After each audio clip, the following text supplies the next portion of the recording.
what's interesting about the allegation of aggravated assault is that an essential element of aggravated assault is the fear that is subjective in the person that is being assaulted. That fear is a necessary element of aggravated assault. What happens when an individual has a gun in his or her pocket? The person that is being threatened is not being threatened with the use of the gun. As a matter of fact, the individual does not see or recognize that the individual is armed that is conducting the threat against that particular individual. And of course, this has to be absent bodily injury.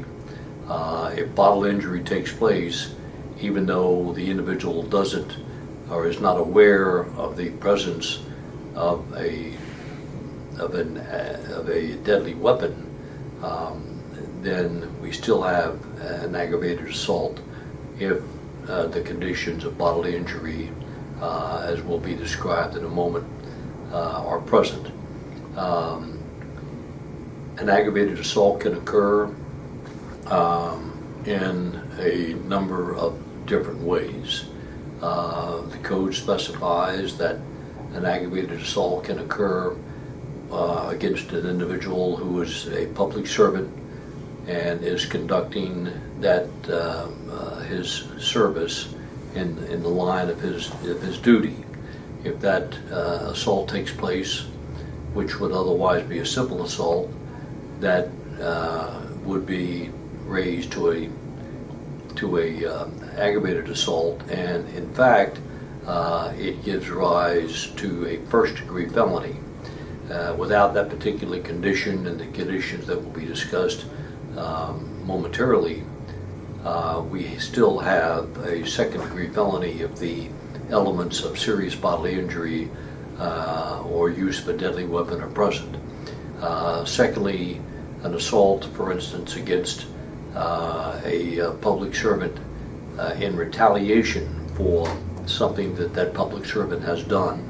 A peace officer who has made an arrest, a threat against a member of that officer's family can give rise to an aggravated assault, putting it on the level of a first-degree felony, punishable by 5 to 99 years and or life in the penitentiary as a first-degree felony.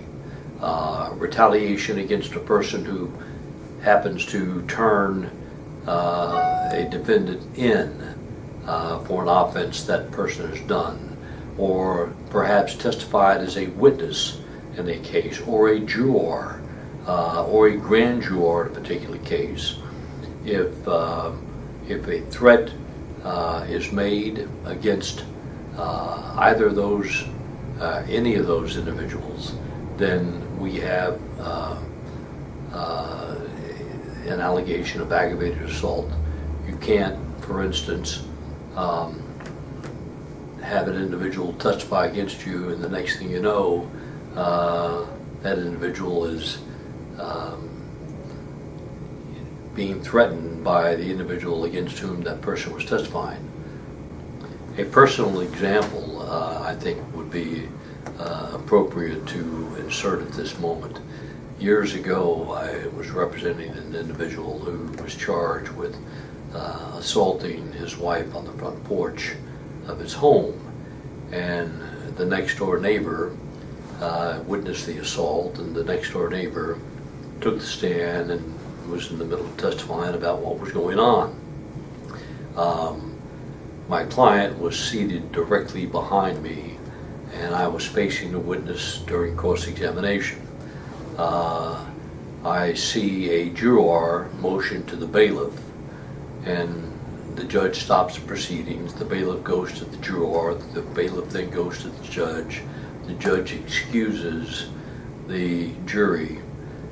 Apparently, unbeknownst to me, during the testimony of the next door neighbor, my client was physically with his finger cutting figuratively, the throat of the witness, you're a dead man. Obviously, he ended up being charged.